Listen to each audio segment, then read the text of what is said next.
welcome you all to this event, particularly our esteemed guests, our colleagues from India, from Jawaharlal Nehru University, but also colleagues from European University, from France and Great Britain. We are very happy that we are having you here, and particularly even happier because of the most interesting lectures that we are going to be listening to today and tomorrow. I would like to call to Pontium, the president of the Hellenic Institute of Byzantine and Post-Byzantine Studies here in Venice, Professor Vasilios Poupouzas. I have the pleasure to welcoming you to the headquarters of the Hellenic Institute of Byzantine and Post-Byzantine Studies in Venice, a research center that which its scientific and educational activity has gained respect and prestige in the international scientific community. The Institute has already started the journey of rapprochement with Indian culture and civilization, having the Greek letters as a unifying bridge, finding a fertile ground for cooperation with Nehru University. He has already held a scientific conference in New Delhi the previous year with remarkable success. In the last summer, we launched a series of courses on Greek paleography with participating postgraduate students country, the India. It was decided that the next step was appropriate, the organization of a major conference concerning the Greek and Indian world, again in collaboration with Nehru University at the Institute's headquarters in Venice. The conference will confirm our commitment to the growth path we opened in the previous period, aiming wider synergize and excited of good practices. As we'll see in this conference, eminent scientists, experts in the individual scientific fields have been invited. The topics of the conference cover a huge chronological range from the Hellenistic period to the modern world, from history and philosophy to archaeology, philosophy, theology, and history of ideas. This way, we are aiming to make an introduction to the vastity of the topics that, in fact, can be deepened in the next step of our collaboration.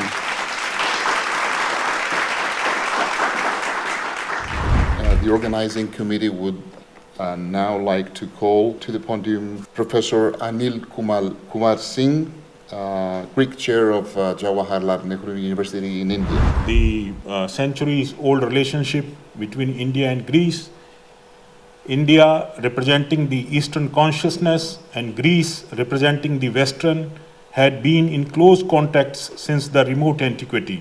Their contribution and the striking similarities in the domain of science, philosophy, mythology, art, and literature are well known.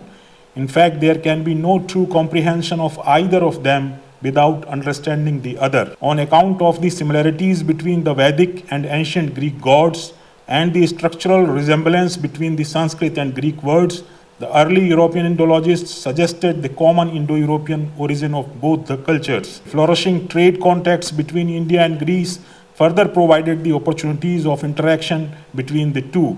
This led to the exchange not only of various products, but also of thoughts and ideas.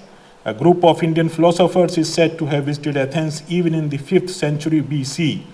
India has been described as land of riches, marvels, and philosophers by many ancient classical authors.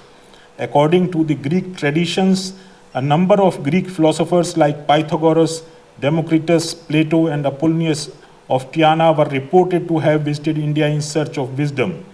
The beginning of philosophical knowledge was traced to India by a Greek author, Lucian. With Alexander and following him the assimilation of Bactrian Greeks in Indian population, the two civilizations had become still closer to each other. The Indian population residing in the northwest frontier region was well acquainted with Greek language and literature. The author of the Periplus of the Erythraean Sea, amid first century text, had found the Indians settled with Greeks in an island situated on the coast of Africa.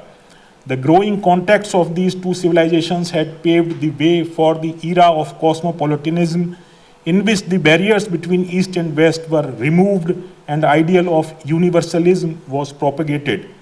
The process of give and take has continued down through the ages.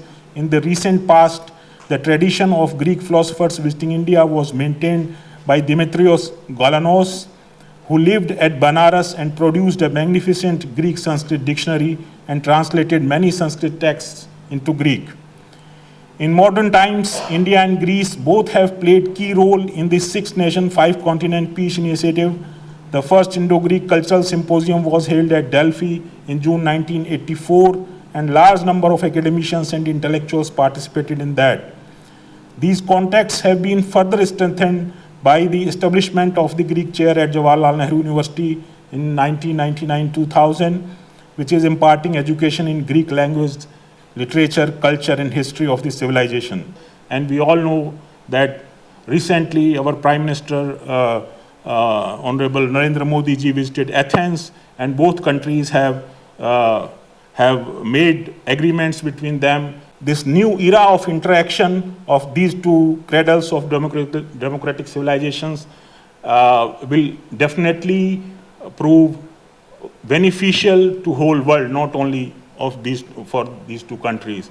I am honored to be here and grateful to the Hellenic Institute of Byzantine and Post-Byzantine Studies to invite us all here. Thank you very much. Professor Shobha Sivasankaran, the Dean of the School of Languages and Culture in Jawaharlal Nehru University. I'm excited to share with you the news that just this morning, the Academic Council of our university has approved our proposal to offer a PhD program in Greek studies.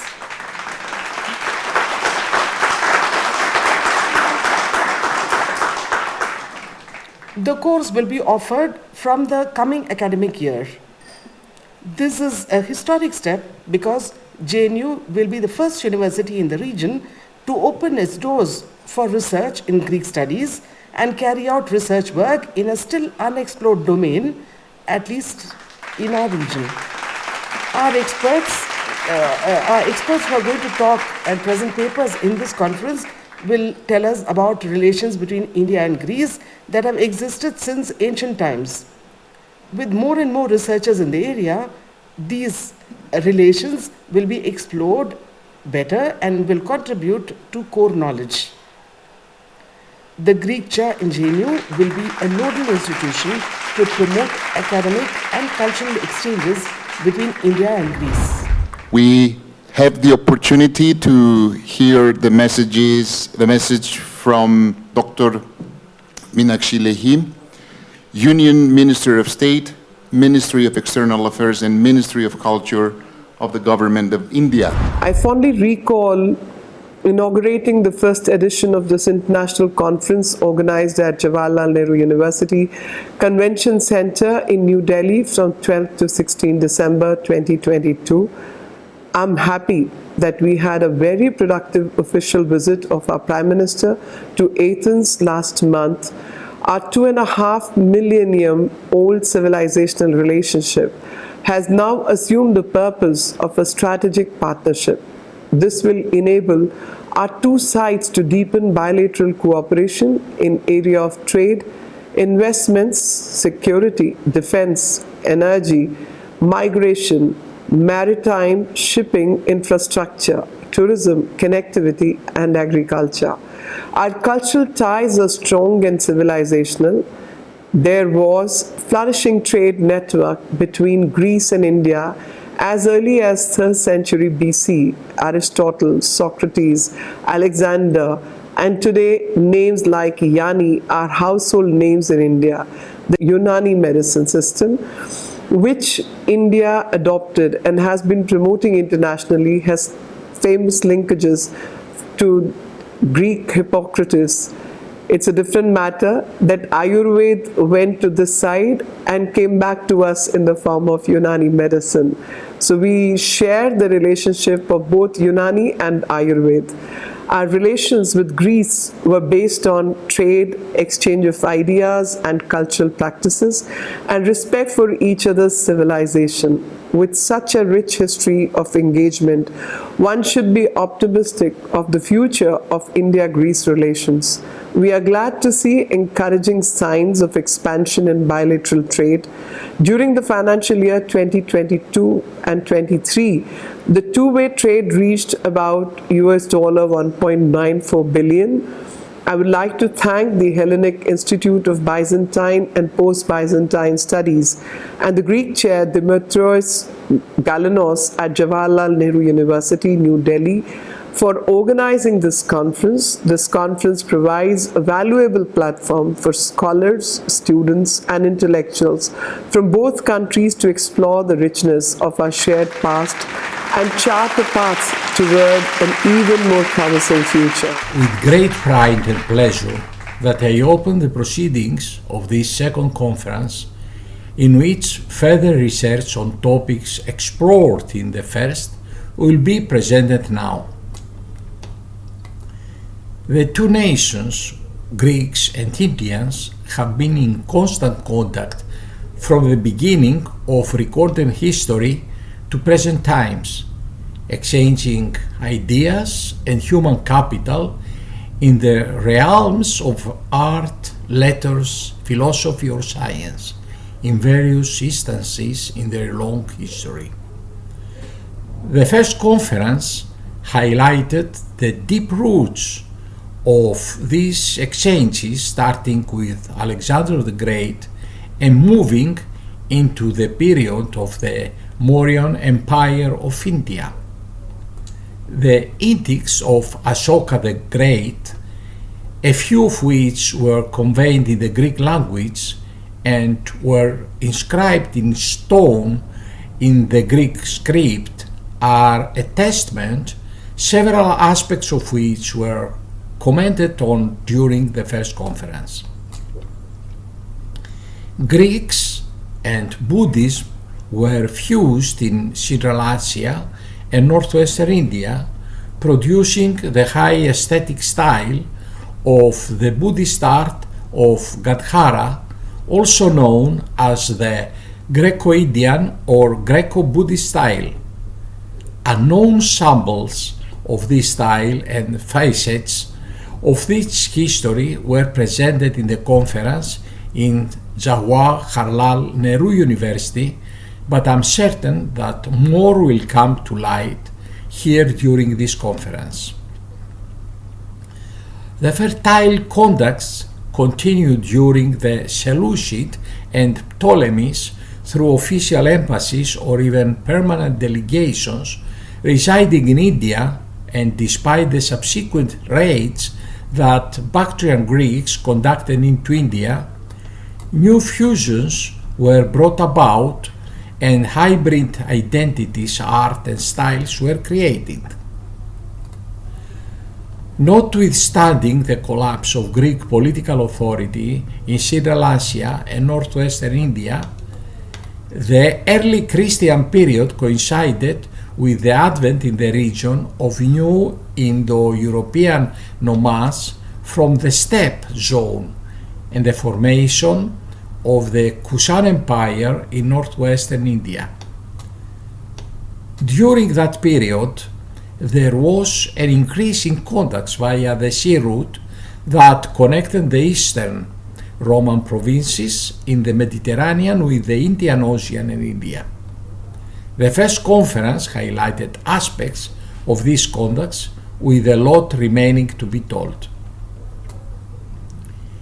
India remained in the medieval Greek horizon in the early times of the Middle Ages, and even as Byzantium was residing, India conducted to exercise influence on the Greek mind.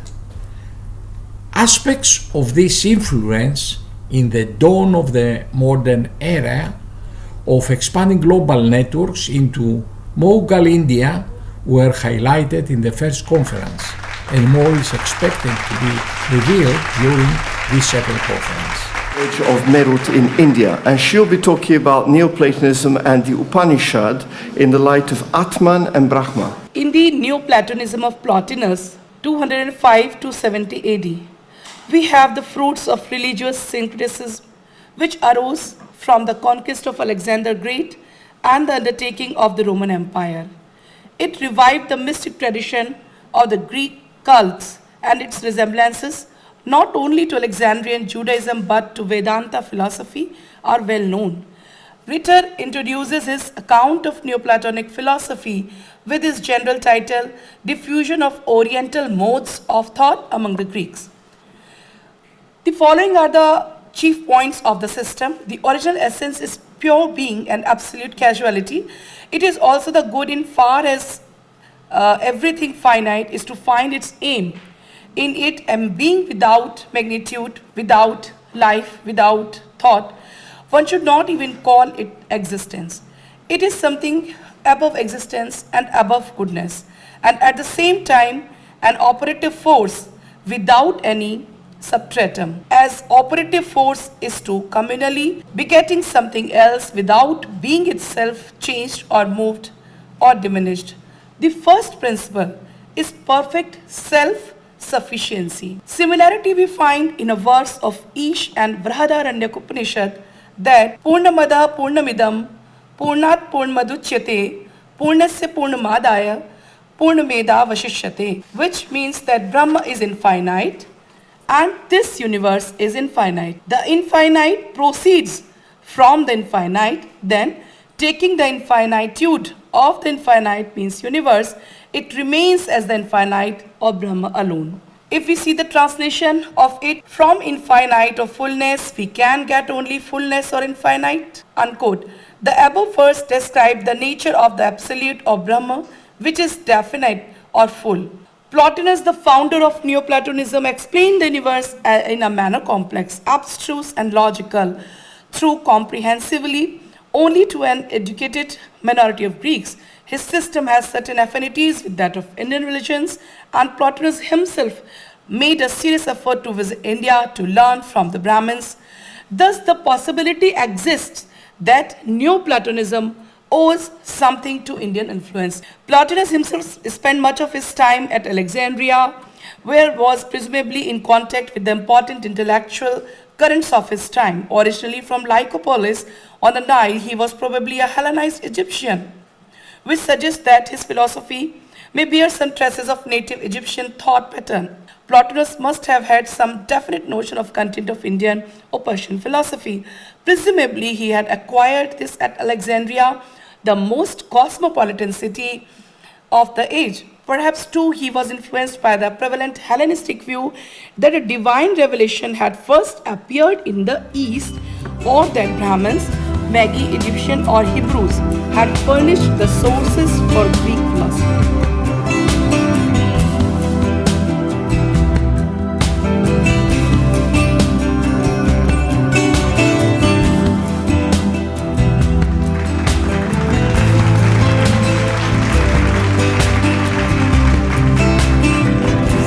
In our Indian philosophy, we call one as the Param Brahma.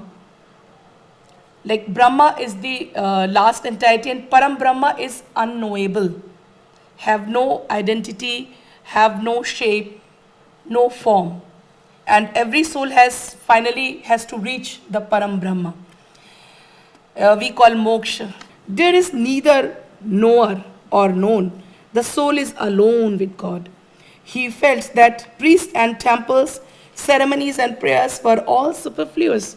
The soul could ascend by its own effort. It is very important to understand that it's showing that no church, no priest or anybody can help you in liberate to the body, but only you or your soul will make efforts for it, and the mystic vision would arrive as a consciousness. We have been able to see deep similarities of thought between Plotinus and Upanishad. We find the soul initially wrapped in a fallen awareness, attending the multiplicity and change as well. The task of soul is to purify and deepen its awareness to reveal the absolute formless source behind these manifestations. And this awareness is not external but internal, found at the depths of the soul. The soul is the absolute at its depth, hence its individuality is transcendence, individually as an ultimate principle of transcendence. This is the process of reality that the emanation and returns reflects in the thoughts of Plotinus, and the Upanishads is noticeably similar fourfold organization. We can pass to the next speaker, who's Professor Vinay Kumar. I invite him here to the podium, who's professor at the Department of Ancient History, Culture and Archaeology at Banaras Hindu University, Varanasi in India. When we analyze this modern art, it exhibits three main phases. And the first phase was the continuation of the already prevalent art in the modern tradition, which is found in some instances to the representation of the Vedic deities. Then we have so many examples. And second phase was the court art of Ashoka. And typically it was found in the monolithic stones, columns on which these edicts are inscribed. And third phase was the beginning of the brick as well as the stone architecture. And we have the famous example of the World Heritage Monument of Sanchi. These all have been views have been given by one of the important art historian, Anant Kumar Swamy. These are the example, the areas where we can find these things. When we talk about the modern pillars, they are the freestanding columns, and they were not used as a support to any structure in Indian modern art. And it had two main parts, the shaft as well as the capital. When we talk about the modern stupas, and it is said that King Ashoka, he had constructed 84,000 of stupas after the demise of Lord Buddha. The solid domes, and these stupas are the solid domes of the brick or the stones, and they are constructed to celebrate the achievement of the God Buddha. So when we talk about the interaction, so we have to first see the contact between these two lands, India as well as the Greece or the West Asia. So this must have been occurred during the 6th century BC, when the Cyrus the Great of the Persia, he enlarged his kingdom to include the Greek cities of Asia Minor in the west and Afghanistan and the cities of and the borderland of India in the east. The information that Diodorus provides regarding the religious practices of Egypt is of particular importance since it turns to the knowledge about Egypt. At this point, we should focus our attention, apart from his other references to the Egyptian religion, mainly on the narratives about the mythical world of the Egyptian religion. A prevalent position in the descriptions of the Egyptian divine world by Diodorus Siculus holds the connection of Osiris with Dionysus. The culture giver Osiris, according to Diodorus, is the alter ego of Dionysus. It should be mentioned here that the identification of those gods by Diodorus Siculus is different compared to the one made by Herodotus, despite the fact that they both depend on the Interpretatio Graeca.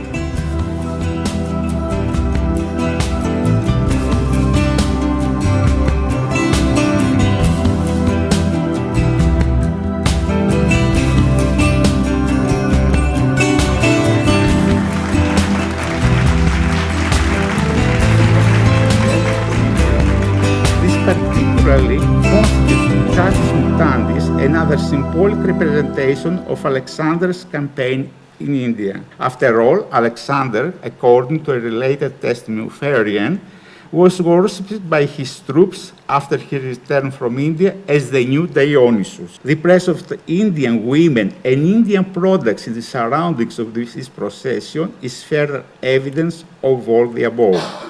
Once again, the element of Ptolemy's propaganda and politics becomes obvious. All the evidence leads to the conclusion that this procession was addressed exclusively to the Greeks, the new tenants of the country of the Nile, who coexisted harmoniously despite any existing differences in the environment of his kingdom.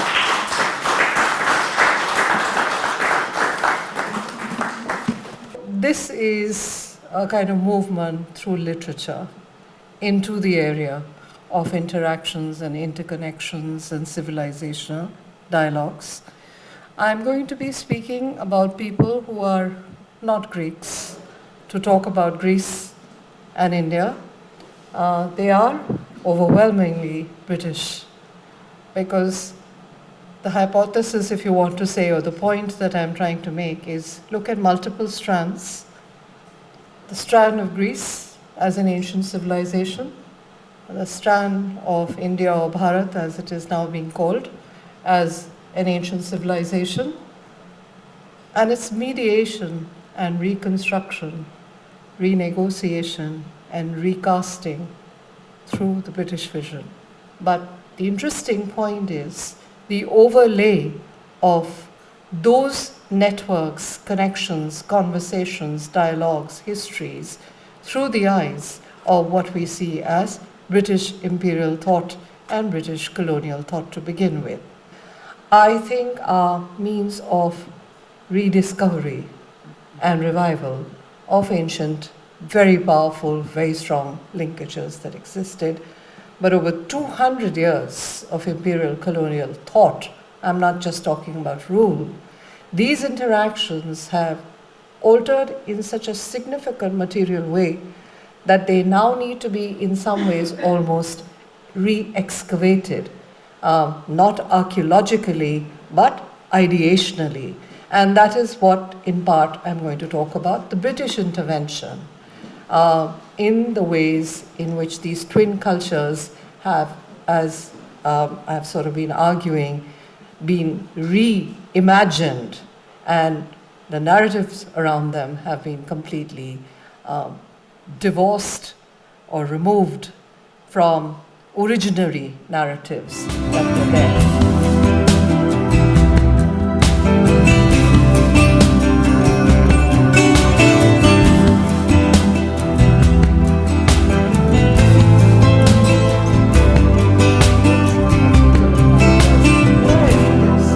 But it is William Jones who starts sort of creating what I would call a narrative of heritage and then reconstructing it. And today's task, at least for me, very briefly, is to decode this heritage and heritage management. Heritage, as we are all aware, we are sitting in Venice. When we are looking at this segment, we have to understand that making of heritage is also the means by which you construct, control, and dominate in terms of power relationships. Many people know the Indian epic Mahabharata, and the principal character is neither the Pandavas nor the Kauravas. The principal character is Lord Krishna. Now, how does Jones understand Krishna?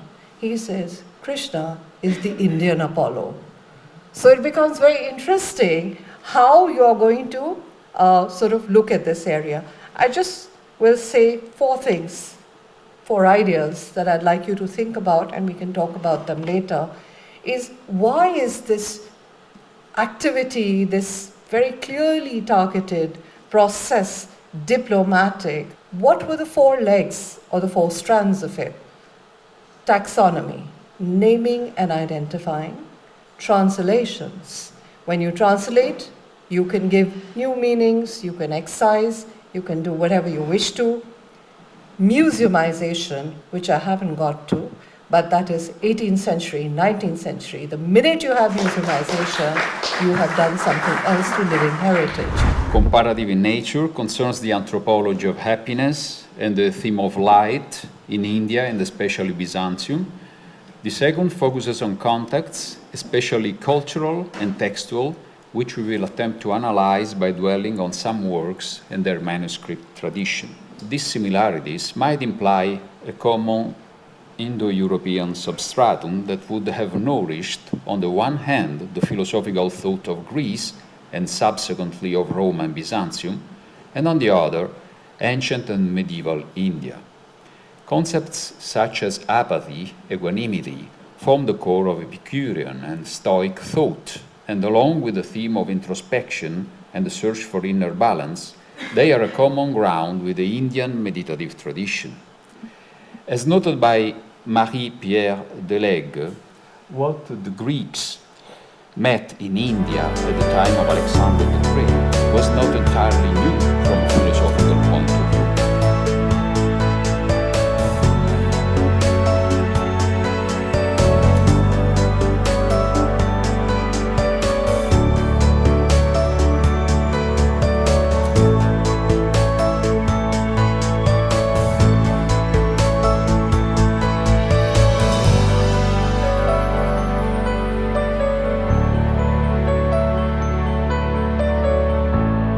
Both Byzantine ascetics and Indian philosophers saw the human being not only as an organism with biological characteristics or as the complex matter of Aristotle, sinolosousia, but also and above all as a being with the potential to achieve communion and coexistence with the transcendent. And given that the world, as a physical reality, and history are the contexts that shape human activity and experience, they constitute the limits from which human beings should escape. In both traditions, light plays a central role from this point of view, and for Byzantium this is partially due to the Neoplatonic roots of Byzantine theology and philosophy. Even if the source of the light is deeply different in the two traditions, the relationship with these lights as an energetic event that determines the entry into a higher ontological state probably constitutes the most characteristic analogy between the spiritual experience of the Byzantines and the Indians. In both cultures, a spiritual guide is necessary, at least in the first stages of this journey. In short, even if the two traditions start from different perspectives, they present striking analogies in terms of theorization of human potential, of the inner experience of light, and of the anthropological dimension of asceticism. In both traditions took place a process of progressive textual stratification and harmonization. In Byzantium, starting at least from the Alexandrian school of Clement and Origen, the biblical message is composed with ancient Greek philosophical thought, and later this mass of information is completed by adding new elements taken from different contexts. A general introduction in which Palladius states that he only arrived to the Ganges River with Moses, bishop of Adulis, an introduction of the account of an official, Scholasticos, from Thebes in Egypt, who traveled to India, reaching the land of the Bizades, possibly in the region of Assam, where he was taken hostage and lived for some years, and who after his release went back to Egypt, where Palladius met him. 3. The traveler's account focused on the Brahmans and their way of life. 4. A transitional sentence introducing the following section, attributed to Arrian. And 5. A long section, allegedly taken from Arrian, featuring a dialogue between Alexander the Great and the Indian sage Dandamis, which is presented as a narration by Dandamis himself. For the understanding of trade and economy of Indo-Hellenistic period is the Indo-Hellenistic cities of West are well studied and documented because of the available sources, but Indo-Hellenic studies cities of India, right from Takshila, which was the first excavated cities, and the latest one is Al-Khanum in Afghanistan, which was excavated in 1970s. There is a long list of studies like Takshila, Bactria, Sordania, Alexandria in this region, Sialkot, Banyan, Mathura, Kapisa, Arakosia, Gandhar, Nisa, Patal, Al-Khanum, Kemetate, Seleucia, Ontigris, Urk, Bhishtu, Susha, Persepolis, Antioch. These cities are there, but we have nothing in the form of heritage of these cities or documentation of these cities in the present context. Greco-Roman came to know about Lanka by the time of Alexander. Greek captain of great Alexander's navy called Onesicritus, who was the first Greek who wrote about Sri Lanka, and he certainly had access to information from the Indians who were in contact with the navigators sailing to Sri Lanka. Surely Europeans got to know about this country from that. His fragments of Taprobani was preserved by Strabo, Pliny. Alexander planned the coastal voyage from the mouth of Indus to the head of the Persian Gulf, which was executed by Nearchus. Nearchus recorded that Alexander built the fleet of ships during his eastern explorations so as to proceed southward to explore Taprobani. However, on his Onesicritus sailed down to the mouth of the Indus, it appears that he noticed some vessels were used to sail on the route from Sindh to Sri Lanka, and he informed that the island had 20 days sail from the mainland, Indian mainland. That mariners from Sri Lanka continued to make voyages to the western part of India, evident from the early Brahmi inscriptions from Maligatana in the Kurungela district, in which a mariner by the name of Maha Ashok, who described himself as having gone to Bhojkatak. So, according a very famous historian, Gunavardhani, he appropriately correlated this evidence with the report of Onesicritus, who pointed out that Onesicritus had apparently noticed certain sailing vessels used on the route from Sindh to Sri Lanka. Over 40 classical Greek and Roman authors who mentioned about this reason. Both Onesicritus and Megasthenes had first-hand experience of India because they spent their time in India. Most of the reason they described concerning Taprobani's location, and he wrote that India and Sri Lanka are divided by river and the inhabitants are Paleogoni, and they are more productive of gold, large pearls, and like the Indians. He was the first Hellenistic writer who mentioned Sri Lankan pearls and some other trade commodities also. The evidence given by Megasthenes, Pliny, and Periplus are proved by some other Asian literatures also. The Mahabharata narrates how the king of the Singal sent to King Yudhishthir the best of sea-born gems and other pearls. White pearls were among them, and some other information he has also provided us, but I'm skipping these. The most comprehensive and scientific foreign account of Sri Lanka is the geography.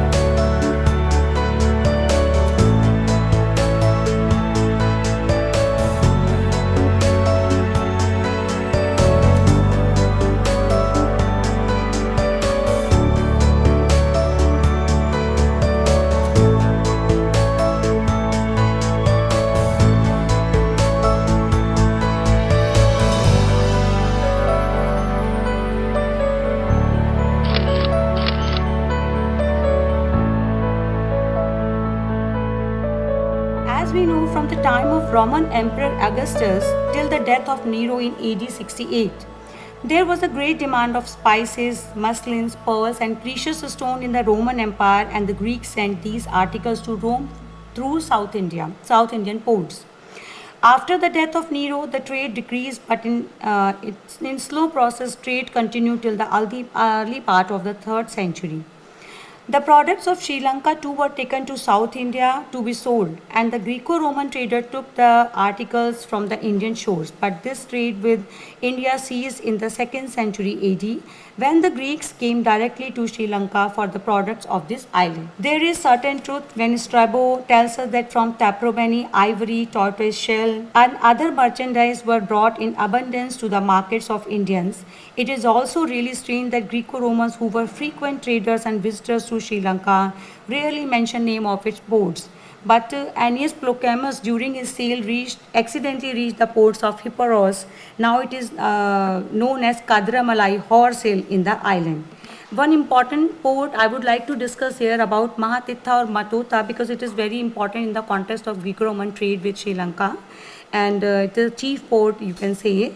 And usually the Greco-Roman traders and other traders exchange their commodities on this because so many findings we can found Greco-Roman findings through these ports. And the another port in this context is Godavia, is very important in the same context. The evidence from the ancient classical writers describe these spices of birds.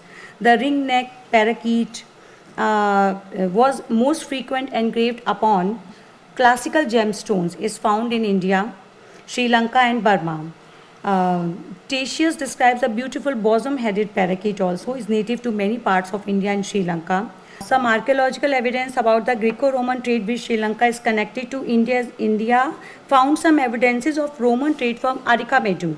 Excavation conducted in 1941 to 50 period of time is there.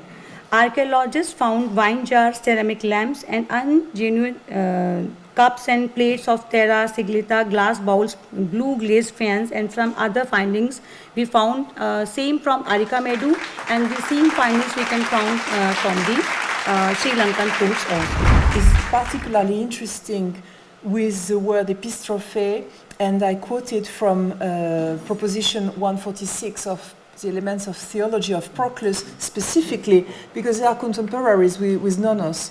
So this is really the Neoplatonism and, of that time. But there is something more in the word epistrophe, in the way Nonos and Proclus uses it, I think, which is a relation with anagoge. And as we've seen this morning, we only have the part which is from earth to heaven, but we don't have the epistrophe, which would be the other half of the circle, which will be the reincarnation and going back to us. So that is interesting for me because this passage of epistrophe precisely is only related to the movement upwards, and this is only the anagoge. We can start the last session, session D, and I'm happy to introduce Professor Anil Kumar Singh, who holds the Greek chair at the Jawaharlal Nehru University, and who will lecture about the social dimensions of the cultural interaction between India and the Hellenistic world. We know that from the very ancient times, during the Indus Valley civilization and afterwards, in the northwest of India there was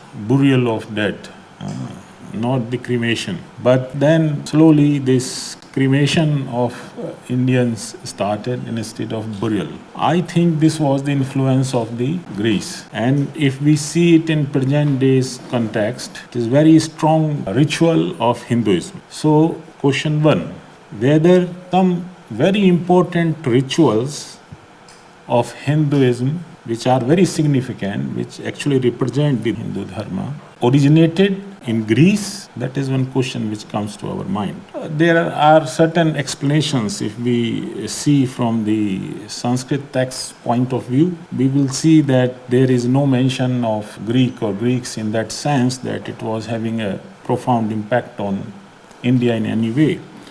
Because India for Indians was totally different from the India for classical authors. Uttarapath and Dakshinapath were having two different important areas in text, and there was a lot of difference between the society of Uttarapath and Dakshinapath. And one more path was there, Shvetapatha, which was introduced to us or about which we discussed yesterday. So this Uttarapath, most of the social society, nature of the social rituals, it was changing in different time periods. Just before the Hellenistic age, till this part, northwest frontier, was the 20th or maybe a Kshatrapi or a part of Persian Empire. The nature of the society was a little different. It was more akin with the society of Uttarapath. After the Indo-Bactrian or Bactrian Empire, and the people, when they came into contact with Bactria, the nature of the society began changing. This part of the world was surely in contact with the West since ages. But when these colonies were established after the Alexander during the Seleucid Empire, and Greek language became important language of the area, most of the society was influenced by the language, through language with literature, through literature with culture as well.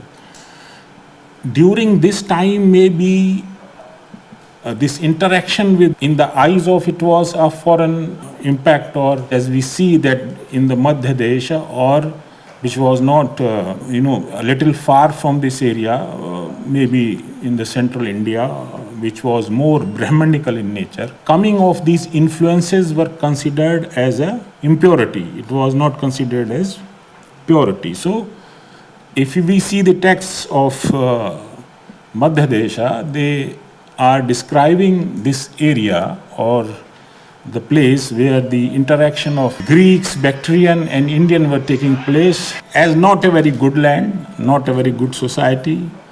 They saw people, Urshankal as the word is used, they're not very disciplined. Such type of description of the people of this area has been done in the text of the Madhya Desha, that is Central India, or the area where the orthodox Brahminical thought was prevalent. This area has been defined such even in epics, Mahabharata and in the Madhya Desha, or about Madri or Gandhara or all this. Why this was happening actually? The reason was coming of Greeks together with the Buddhism and taking a stand against the ritualism of Brahmanical thought. There were two lines of thought. One was the textual Upanishadic thought, which was talking about the knowledge and wisdom. Another was the common life, common man, how they were tackling this coming of new ideas,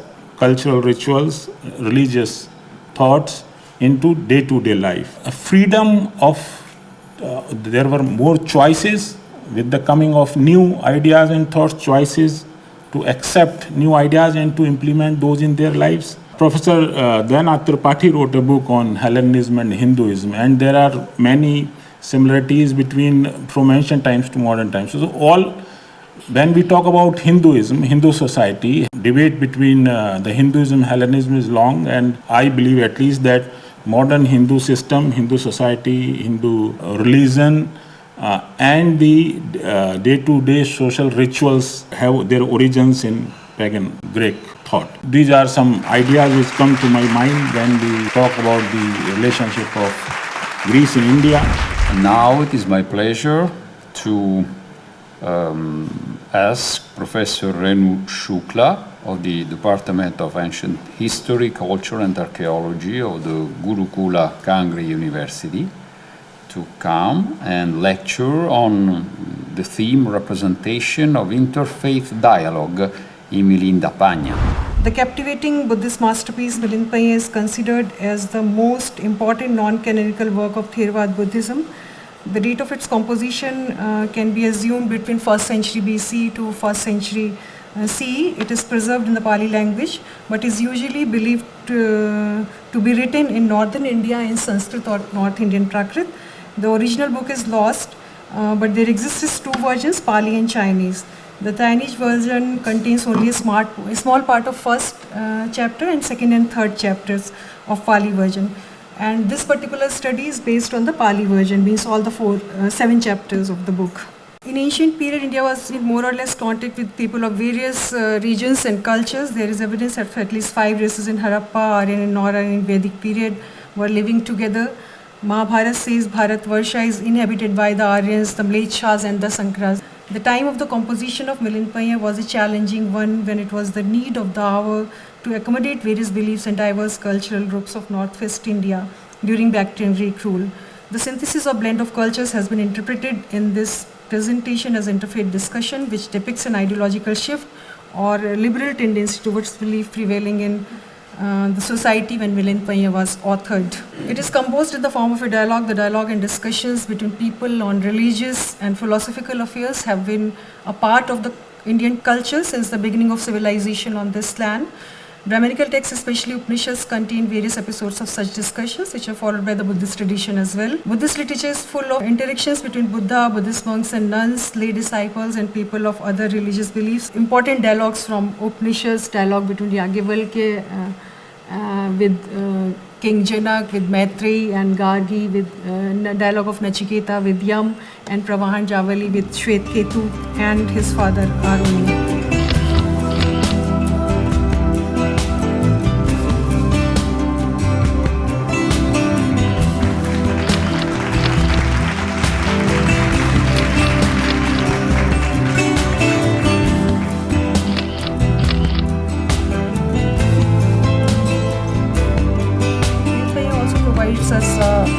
Of 75 occupations, which indicates towards the economic growth of the Greek ruled territories in India.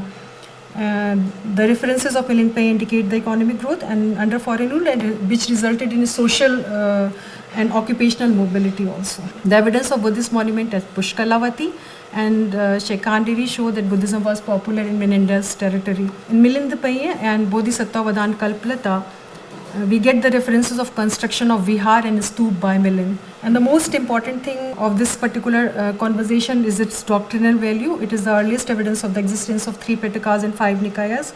It contains the name of all the 7 books of Abhidhamma, the various Buddhist principles like Four Noble Truths, Eightfold Path, Theory of Dependent Co-origination, Law of Impermanence, Non-Self, Combined Rebirth, Nibbana occupy a prominent position in Milanpaya. There is mention of the concept of bhakti, transfer of merit, worship of the relics of Buddha. It showcases Nibbana in the same category with worldly gains, and dilution in the theory of karmic retribution, belief expressed in the non-karmic causes of human suffering, etc. Milanpaya derives a later date than do the Pali canonical text, and it is said to be written in a language other than Pali. The impact of its cultural surroundings can be seen on the composition of the text, which made it historically important and throws light on the cultural diversity of the region. The period of it marked by the rise of Bhakti cult, which believed in equal rights for all. Now it is my pleasure to ask our friend, Dr. Frederick Lauritsen of the Scuola Grande di San Marco, to come and to talk about Indians in 11th century in Constantinople. India was central to the imagination of Byzantine Greeks in the 11th century. It is astonishing to think that there are more references probably to India between 1000 and 1080 to all of Western Europe combined.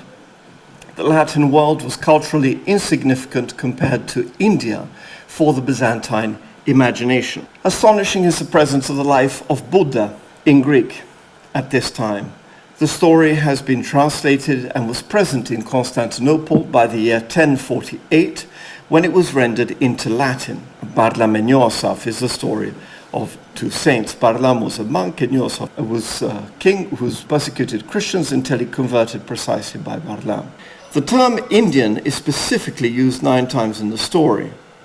Once it refers to the Apostle Thomas, who was sent to Kerala in 124, therefore connecting it to other stories known to the Byzantines. These are elements which show the influence of Christianity on the text. It is also full of biblical quotations. The tale of Barlaam and Yosaf derives from a Sanskrit text. Nathan Levine has indicated that the Sanskrit source has not been found precisely, though useful comparisons may be made with the following texts: the Jataka tales, the Dinarakata, the Mahavastu, the Lalil Vistara, and the Ashvaghosha Buddhicharita. Sorry for the pronunciation. The Byzantine tale of Barlaam and Yosaf shows a connection with genuine Sanskrit material, mediated by translations and adaptations to a Christian context of the 11th century Constantinople. Another Sanskrit text, the Panchatantra, was also rendered into Greek at this same time. The story of Stephanitis and Ichnelatis, originally the Kalilawa Dimna in Arabic, however the tale is set in India again. This feature indicates that this version of the story derives from a Persian translation of the 6th century. It is a text which entered Persian culture during the period of the Gupta Empire in India. Thus we have 2 texts which ultimately come from India and reach Constantinople in the 11th century, a Buddhist and a Hindu one. One may mention another text translated slightly later in 1105 by Mikhail Andreopoulos, the Syntipas. It's a Persian story set in Persia with King Cyrus the Great, but the protagonist has a Sanskrit name, deriving from Siddhartha, the path of wisdom, I think.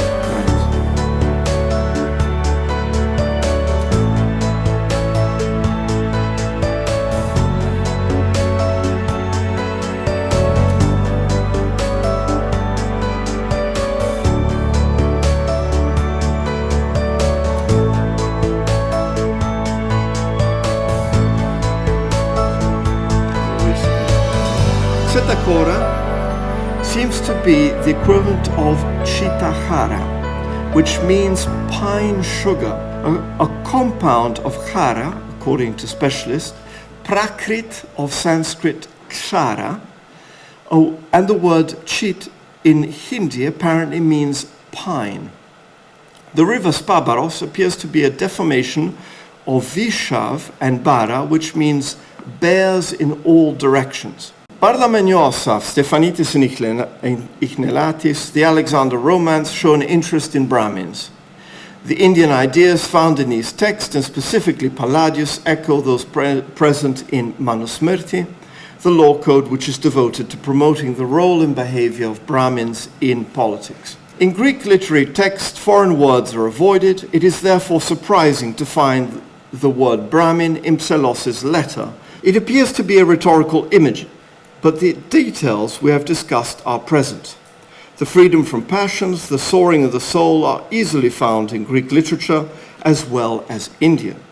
If one combines the elements of this passage with the two previous stories derived from Sanskrit and the knowledge of Brahmin practices described in Palladius in terms reminiscent of Manusmriti, it is reasonable to consider that the Byzantines were fascinated by India, possibly by direct contact. To conclude, the proof for the contact with India is in the official protocol established to exchange letters between Constantinople and India.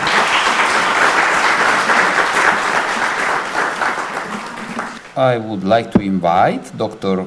Caterina Corre of the University of Patras to come and lecture about medieval European mentalities regarding India, 13th, 16th century. Medieval European perceptions of India indeed deserve the scholarly attention of historians, not so much because they offer entertainment as reflections of the collective imaginary of a topos that differed so much by any familiar experience of the medieval man in the Christian West, but because they contribute to an understanding of the West itself, how medieval Christian communities constructed or reconstructed an Indian space, attributing its key features without knowing it empirically, without having come into constant contact with it. That is, a space that now on exists in a different way than it is in reality. How did they construct their own identity in view of the other, not just any other, for example, the Muslim peoples of the Near East with whom they were in close contact, but an unknown other as the limits of the world they know?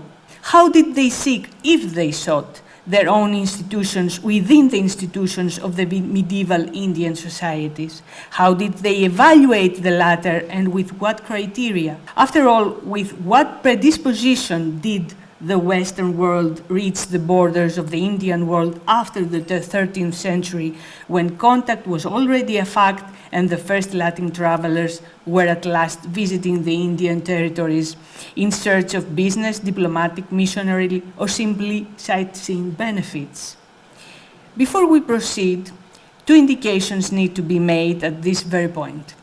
First, we must always bear in mind that a large part of medieval Western conceptions of the Far East was formed under the absolute dominance of geography. There was, and still is today, in every possible sense, an imaginary region connecting India and the Middle East with the Middle East, the area that is now Saudi Arabia and Israel, and the Greek peninsula, which has always functioned as a gateway to the European space. Of course, Byzantium was there and constituted, in terms of geography in principle, but also of common European culture, the bridge of Europe. Through this bridge, people, goods, ideas, languages, perceptions, and concepts of Asia passed to the West and vice versa. Therefore, when we talk about medieval perceptions about India, we include in them the percentages of influence that existed from the Byzantine experience, to the extent, of course, that it was transmitted seamlessly to the Latin West, something that did not happen uninterruptedly.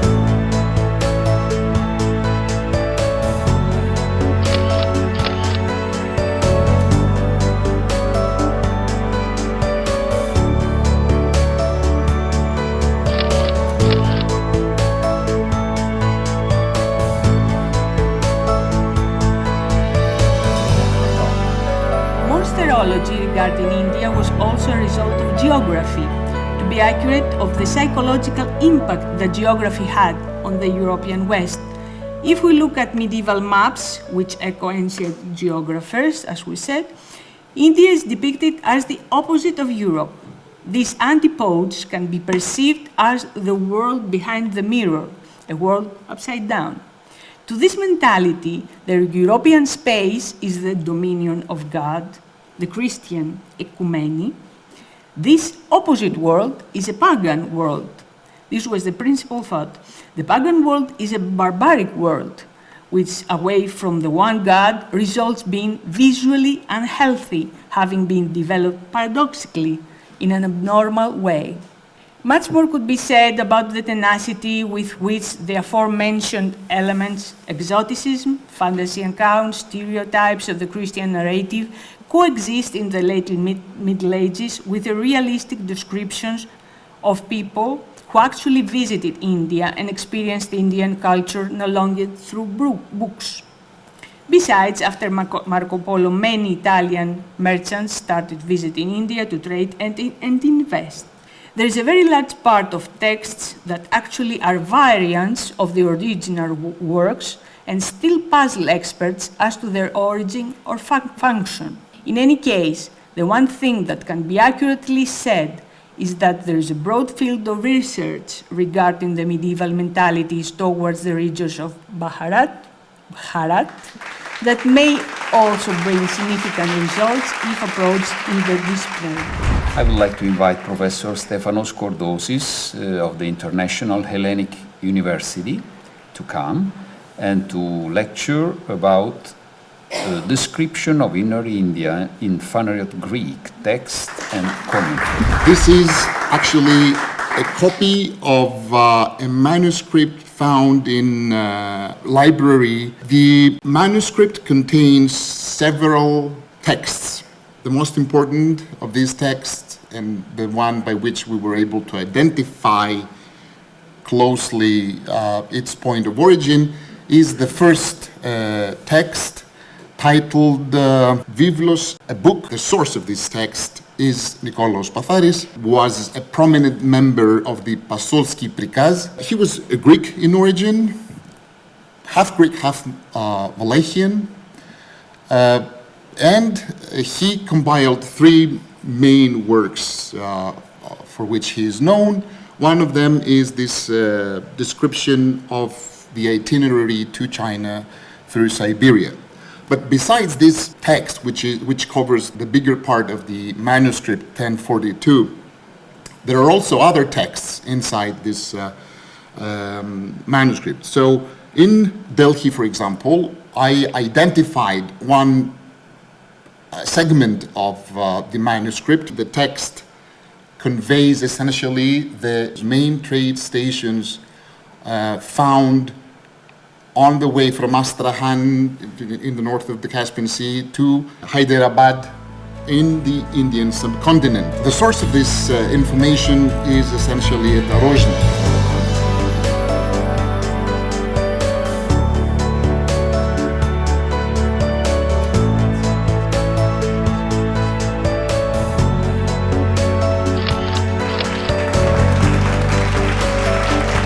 There is also another section called News on China and the deepest India. Again, here the information on India is very, very thin. Remained known simply as Vedyamast Akitai.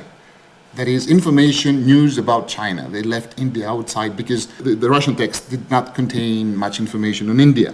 Not all the texts from these manuscripts have been identified. We now know where to look at and make some more identifications. Secondly, who did the translations of these documents from Russian to? Most of us, especially dealing with the Greek history and the history of Greek book printing, we know the Slavic Greek Latin Academy in Moscow. It was founded in the middle of the 17th century, and the first who served there were the Lihoudi brothers, and perhaps this academy is responsible for the translation? Well, the first thing is that he, being a part of the Greek intelligentsia, was interested in partaking into the geographical knowledge that was produced in the 16th and 17th century. But there was more than that, more mundane reasons. Dositheus II, even though a spiritual man, he was also very much interested in promoting the trade interests of his own community, the Greeks residing either in the Ottoman Empire or those who resided outside the Ottoman Empire. And therefore, he was very interested in acquiring as much information as possible on trade routes from, especially the land routes that connected the three great empires in Eurasia at that time, the Russian Empire, the Chinese Empire, and the Mughal Indian Empire. Are there some questions or observations on the last section? My question is to Professor Anil Kumar Singh. I just want to ask only one thing, that as far as I know, when Alexander and his army moved some areas, and we know very well that he was very curious about the geography and flora and fauna of that area where he and his army moved. When they went to the northwestern region, they come to know about the gymnosophist living there, and as I know, he sent honest secretars to talk to them, if I am not wrong, and some sources tell that he directly met with them. So what was the output of that meeting? India was land of riches before coming of Alexander to India. Land of riches, land of marvels, land of the wonderful creatures. All these information about India was starting, whatever we have about the classical authors, starting from Scylax up to the Megasthenes who lived in the center of India. Sayings which are prevalent today about some of these parts like Haryana and Punjab of today are called the land of milk and honey. Such type of stories are available in classical authors also. So these authors were quoting each other actually, starting from Scylax onwards, saying that, okay, he has written well, but I am presenting the right picture to you. The earlier one was, it was gossip, and what I am presenting is the true knowledge about India. All this was happening, and till this event took place. So Niarchos, Onesicritos, when they came to here, the event is like this, that Alexander was camping near the bank of the river Vyas, and some of his soldiers or spies who were sent to see the forward movement, they came and said that there are some people who are naked and sitting in different postures. So he assigned the Onesicritos that he should go and see what is the matter, because Onesicritos was considered the most educated multilingual person amongst the generals of Alexander. So he went there, and with the help of two translators. Sources say that Alexander then he requested Alexander, or Alexander said that he would like to meet, and then they invited these people, and this whole conversation of invitation and accepting or not accepting the invitation is also interesting. All these conversations also have the flavors of the local assumptions or philosophies regarding the debate between king and philosopher, starting from Vishwamitra and the debate of Vishwamitra and Vasishtha, debate between Raja Rishi and Brahma Rishi in Indian side, and in Greek side the concept of philosopher and king. These are also related to this whole story. As soon as this meeting took place, so the courtiers of the Alexanders, or the generals of the Alexanders, or the wise persons of the Alexander, after this meeting, because Alexander was highly impressed, he gave gifts to them and he praised the knowledge of these. In my view, they were Jain Shramans. After this meeting, the India immediate became land of philosophers, because the event was reported everywhere. The chronicles were written and everything, that the meeting made India a land of philosophers. And as far as my studies, whatever little I have studied, that it was translated into around 40 languages in different parts of the world. Even before this event, Indian considered Greeks as wise people, and the same way Greeks were considered Indians as wise people. The Brahmins were saying, Yadapi यवन मलेच्छ हैं लेकिन पूजनीय हैं. Although Greeks are impure, but because they are very wise, they are respectable, highly respectable. So Indians were seeing Greeks in that way, and Greeks were also seeing Indians. So then onwards, in the Greek world at least, Greek Hellenistic world, India was seen as land of philosophers as well. As per need of new empires, as per need of new political masters, constructions, religious as well as political, both Christian world versus others. These images are used to describe themselves better than others. I would ask directly also the question to Friedrich Lauritsen. You have shown this protocol address of the Administrando Imperio Constantine VII Porphyrogenitus to the King of India. In Constantinople they had just heard of, or do you have other explanations? We have to divide the answer in two main sections. Chronologically, the section before the Byzantium 13th century and the section after the 13th century. The section before the 13th century, there is the main idea, the Byzantine mentality, of course, based on a philosophical underground thought of ex oriente lux, that is, all the wise, all the saintness comes from the Orient, because the sun emerges from the Orient, and the sun represents in the Byzantine thought the wisdom, the same wisdom, the wisdom of God. The light of the sun brings life to people, and the holy light of God creates the universe and brings light in the life of man. This affects the representations that Byzantines were making about India. The Far East represents not only the light of the wisdom, but also a possible region to find allies. The Byzantines faced the Mongol invasion, which stopped the Ottoman Turks into proceeding in Constantinople too early, but they were also expressing their ambiguous sentiments towards the West, the Westerners, who, after all, being Christians, gave to the whole region the shadowness, the night, the absence of brotherhood, the absence of light. In the last temptations of the Byzantine court of finding allies is in Armenia, that is east. I think that in the first chronological section we can see, of course, philosophical and theoretical underground about the Far East. India is inside the whole thing, and that affects it. But in the second part, most realistic, political, pragmatic approach, a reapproach of the whole region.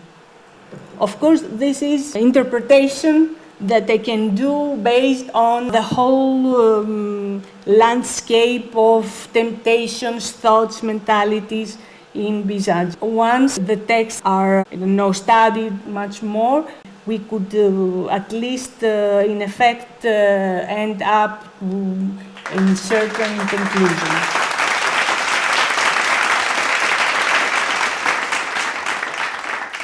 I, being a member of the organizing committee at the same time, would like to thank the main contributors of this event. I would like to thank you all for your participation here today. It was an extremely important gathering.